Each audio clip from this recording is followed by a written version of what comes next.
मित्रों, जय माता दी। 23 मार्च रविवार 2025 गुरुजनों के चरणों में शीश को झुकाते हुए हम आपका मिश्रा ज्योतिष केंद्र में स्वागत करते हैं। हम आपको काशी हिंदू विश्वविद्यालय से प्रकाशित विश्व पंचांग के आधार पर सटीक जानकारी देंगे एवं शीघ्र सफलता दिलाने वाले सभी शुभ मुहूर्त की भी जानकारी देंगे। पूरी जानकारी प्राप्त करने के लिए हमारे साथ वीडियो में अंत तक बने रहिएगा। अभी तक आपने हमारा चैनल सब्सक्राइब नहीं किया है तो प्लीज वीडियो शुरू करने के पहले मिश्रा ज्योतिष केंद्र को सब्सक्राइब अवश्य कर लीजिएगा और बेल आइकन की घंटी बजा दीजिएगा, क्योंकि आपका एक सब्सक्राइब हमारे लिए महत्वपूर्ण है। हम आप लोगों को बधाई देते हैं जिनका कि आज जन्म दिवस है। हम आप लोगों को हार्दिक शुभकामनाएं दे रहे हैं जिनकी कि आज मैरिज एनिवर्सरी है। हम आप लोगों को यानी जो इस वीडियो को देख रहे हैं इनकी दिक्कत परेशानी दूर हो, माता रानी से विनती करते हैं। 23 मार्च रविवार 2025 आज का पंचांग श्री सुसंवत 2081, शक संवत 1946, सूर्य उत्तरायण, बसंत ऋतु, चैत मास, कृष्ण पक्ष, नवमी तिथि, रात में 12:41 तक रहेगी। तदुपरांत दसवीं तिथि आरंभ हो जाएगी। पूर्वाषाढ़ा नक्षत्र रात में 11:54 तक रहेंगे। तदुपरांत उत्तराषाढ़ा नक्षत्र आरंभ हो। वरयान योग दिन में 2:07 तक, तदुपरांत परिग योग आरंभ होगा। तैंतिल करण दिन में 12:34 से आरंभ 34 तक रहेगा। गर्करण रात्रि में 12:42 तक रहेगा।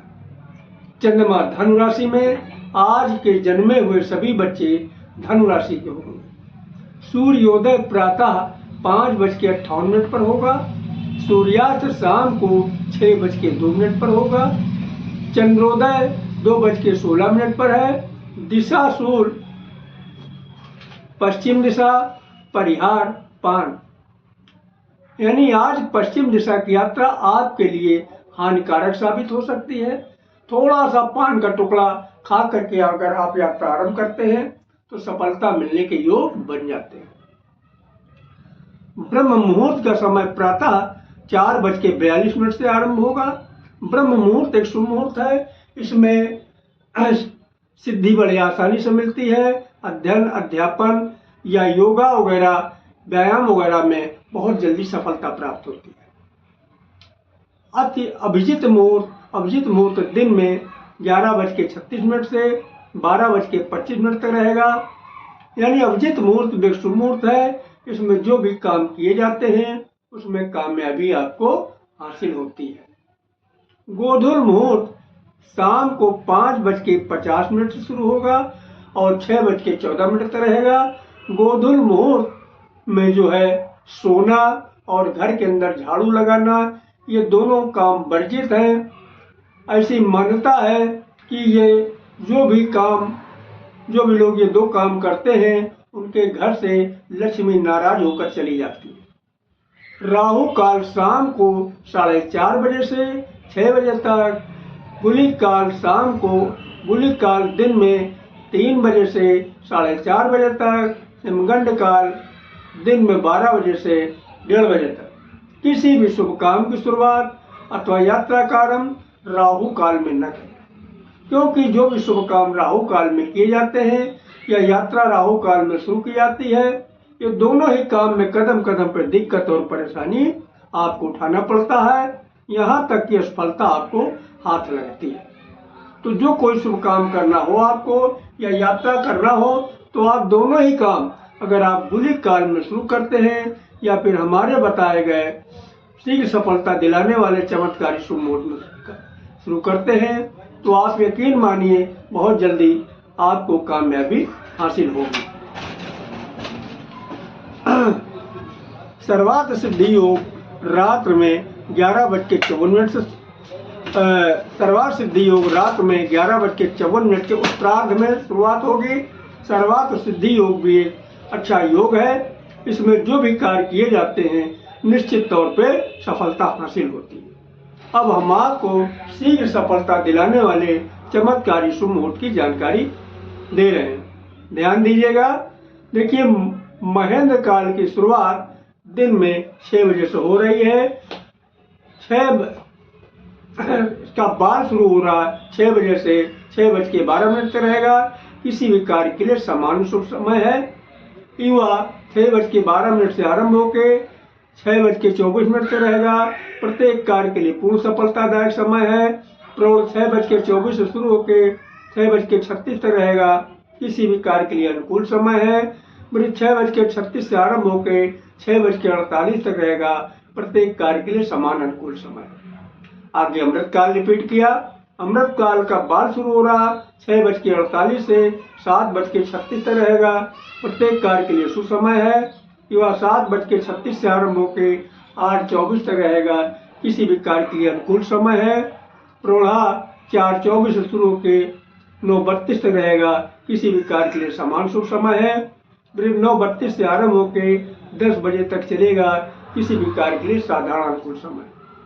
आगे फिर अमृत काल, आगे जो यानी ये दिन के शुभ मुहूर्त की जानकारी दी। अब हम आपको रात के शुभ मुहूर्त की भी जानकारी दे रहे हैं। तो रात की शुरुआत महेंद्र काल से हो रही। महेंद्र काल का बाल शुरू हो रहा 6:48 से 7 बजे तक चलेगा। किसी भी कार्य के लिए समान अनुकूल समय है। युवा 7 बजे से आरंभ होकर 7:12 तक चलेगा। प्रत्येक कार्य के लिए पूर्ण सफलतादायक समय है। और प्रौढ़ा 7:12 से शुरू होकर 7:24 तक चलेगा। किसी भी कार्य की अनुकूल समय है। वृद्ध 7:24 से शुरू होकर 7:36 तक चलेगा। प्रत्येक कार्य के लिए समान अनुकूल समय। आगे फिर अमृत काल रिपीट किया। अमृत काल का बाल 8:24 से शुरू हो रहा 8:48 तक चलेगा। प्रत्येक कार्य के लिए सुसमय है। युवा 8:48 से आरंभ होकर 9:12 तक चलेगा। किसी भी कार्य के लिए शुभ अनुकूल समय है। और प्रौढ़ा 9:12 से शुरू होकर 9:36 तक चलेगा। किसी भी कार्य के लिए समान शुभ समय है। वृद्ध 9:36 से आरंभ होकर 10:48 तक चलेगा। किसी भी कार्य के लिए साधारण अनुकूल समय है। आगे फिर महेंद्र काल रिपीट किया। महेंद्र काल का बाल शुरू हो रहा 3:36 से 3:48 तक चलेगा। किसी भी कार्य के लिए समान अनुकूल समय है। युवा 3:48 शुरू होकर 4 बजे तक चलेगा। प्रत्येक कार्य के लिए सफलतादायक समय है। प्रौढ़ 4 बजे से शुरू होकर 4:12 तक चलेगा। किसी भी कार्य के लिए अनुकूल समय है। वृद्ध 4:12 से शुरू होकर 4:24 तक चलेगा। प्रत्येक कार्य के लिए समान शुभ समय है। आगे अमृत काल फिर रिपीट किया। अमृत काल का बाल शुरू हो रहा 4:24 से 4:48 तक चलेगा। प्रत्येक कार्य के लिए शुभ समय है। युवा 4:48 शुरू होकर 5:12 तक चलेगा। किसी भी कार्य के लिए शुभ समय है। प्रौढ़ 5:12 शुरू होकर 5:36 तक चलेगा। किसी भी कार्य के लिए समान शुभ समय है। वृद्ध 5:36 से आरंभ करके होके 6 बजे तक चलेगा। किसी भी कार्य के लिए साधारण अनुकूल समय। तो ये रहे रात और दिन के चमत्कारी शुभ मुहूर्त जो शीघ्र सफलता दिलाने वाले हैं। अब इनकी बेसिक को बता देना हम उचित समझते हैं।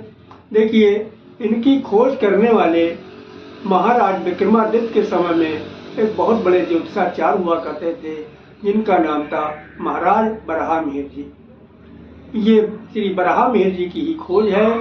इन्होंने एक शब्द इस्तेमाल बार बार किया है, महेंद्र काल और अमृत काल। महेंद्र काल और अमृत काल है क्या? महेंद्र काल एक शुभ मुहूर्त है और अमृत काल भी शुभ मुहूर्त है, लेकिन महेंद्र काल को इन्होंने प्राथमिकता का दर्जा दिया है, उसके बाद का दर्जा अमृत काल को दिया। तो जहां तक संभव हो सके आप महेंद्र काल में काम शुरू करिएगा तो निश्चित ही आपको कामयाबी हासिल होगी। अब एक शब्द इन्होंने और इस्तेमाल किया, बाल, युवा, प्रौढ़, वृद्ध। ये क्या है? देखिए, समय को इन्होंने 4 भागों में बांट दिया। क्या 4 भाग है? बाल, युवा, प्रौढ़, वृद्ध। अब आसानी से आपको समझ में आ जाए इसके लिए हम आपको बहुत छोटा सा उदाहरण दे रहे हैं। देखिए, जब आपने जन्म लिया, आप बच्चे थे, जब आपकी उम्र बढ़ी तो बचपना आपका खत्म हो गया, अब आप हो गए जवान। जब और उम्र बढ़ी तो आप जवानी और बुढ़ापे के बीच में आ गए, जवानी आपकी खत्म हो चुकी, यानी आप अधेड़ हो गए।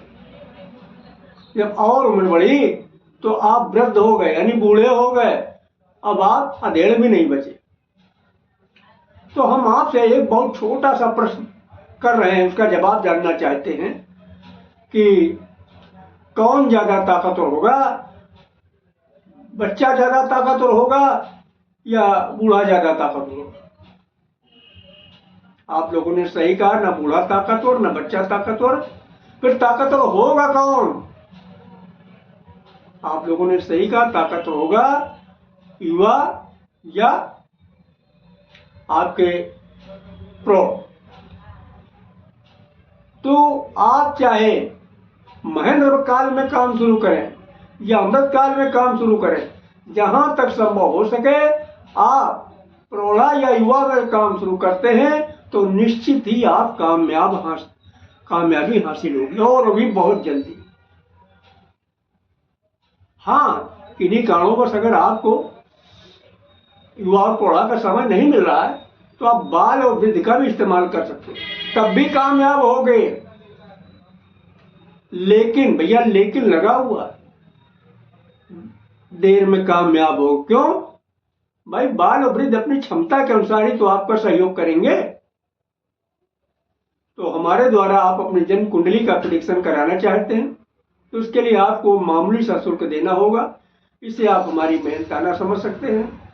हमारे द्वारा दी गई जानकारी आपको अच्छी लगी तो मिश्रा ज्योतिष केंद्र को सब्सक्राइब करें, लाइक करें और अपने इष्ट मित्रों में अधिक से अधिक शेयर करें। महाकाल के भक्त हैं तो हर हर महादेव, और माता भक्त हैं तो जय माता दी जरूर लिखें। माँ पार्वती और भोलेनाथ मिलकर आपकी मनोकामना शीघ्र पूरा करेंगे। जय माता।